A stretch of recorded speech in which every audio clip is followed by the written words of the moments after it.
Good afternoon, brothers and sisters. Last Saturday, we have a meeting with the extraordinary ministers of the Holy Eucharist.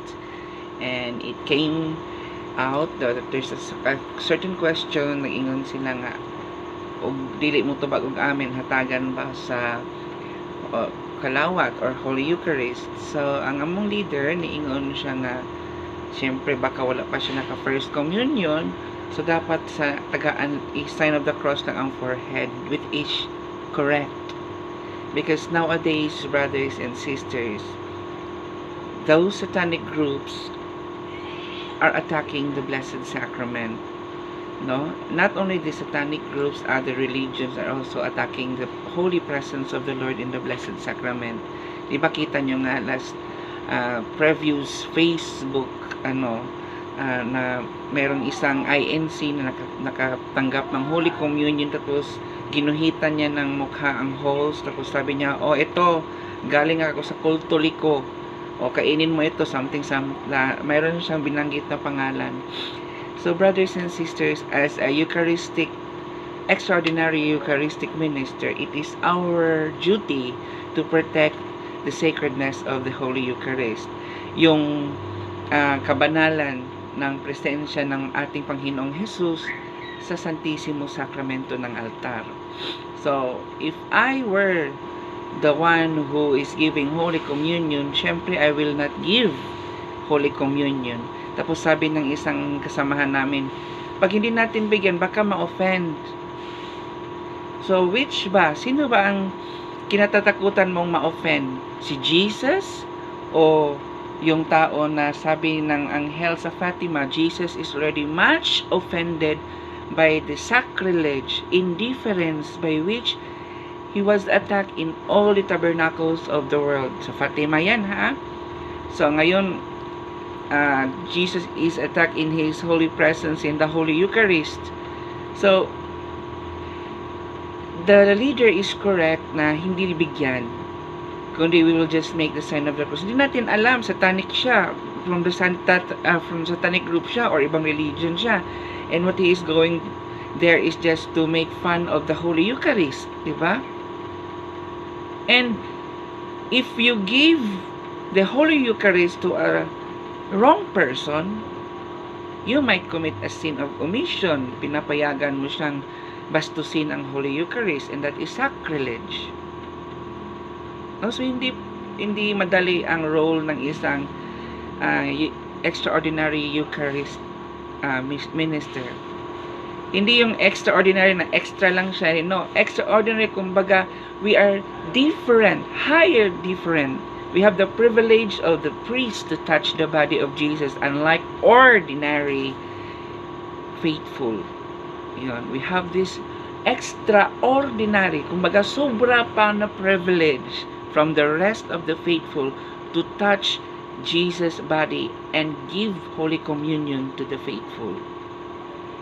So, brothers and sisters, in the attack of Jesus on the Holy Eucharist, sana naman, even in a little way, we could have some intervention na hindi lalong masaktan si Jesus sa mga sacrileges, indifferences by which he is most offended in all the tabernacles of the world. That is the message of the angel in the year 2016 to the 3 shepherd children at Fatima before the Blessed Virgin appeared.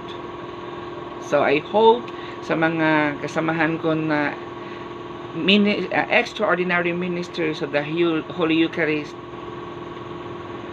atong ampingan, labanan ng atong Panginoon si Jesus, at tuwang depensahan nga dili siya mabastos.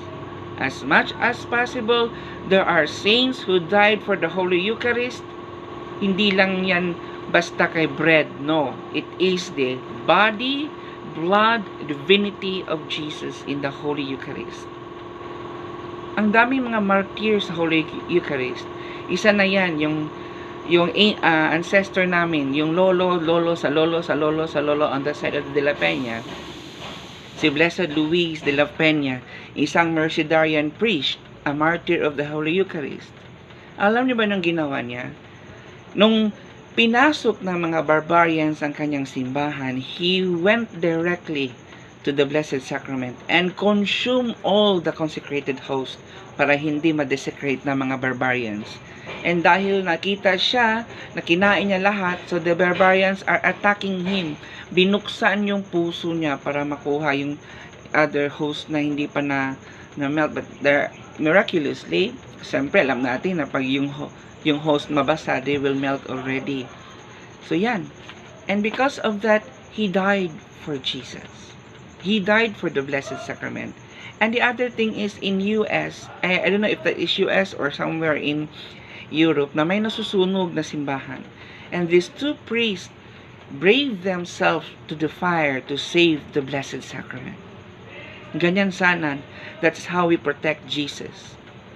No? So wala na sanang sacrilegious receiving of Holy Communion.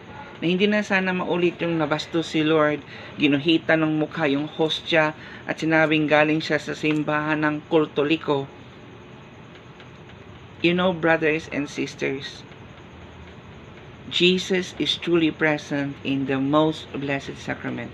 Biruin mo, brothers and sisters, there are one time na pag magsimba ako, nalaman ko na yung natanggap kong hostya during Holy Communion is not a consecrated host. Yun pala, yung ibang mga lay ministers, they do not know how powerful is the consecration at Mass. So, siguro natakot sila na baka magkulang yung hostya, they just go to the sacristy and add something and mix them with the consecrated one. But when I received Jesus in the Holy Eucharist, alam ko ang hindi consecrated host at consecrated host. So, kasalanan po yan. And last meeting namin, lumabas po yan mismo na talagang nangyari. So, I was shocked. Sabi ko, oh, then, it is true na sometimes I receive Holy Communion with unconsecrated host. Dahil, ma-feel ko kung nandyan ba si Jesus sa host o wala si Jesus sa host.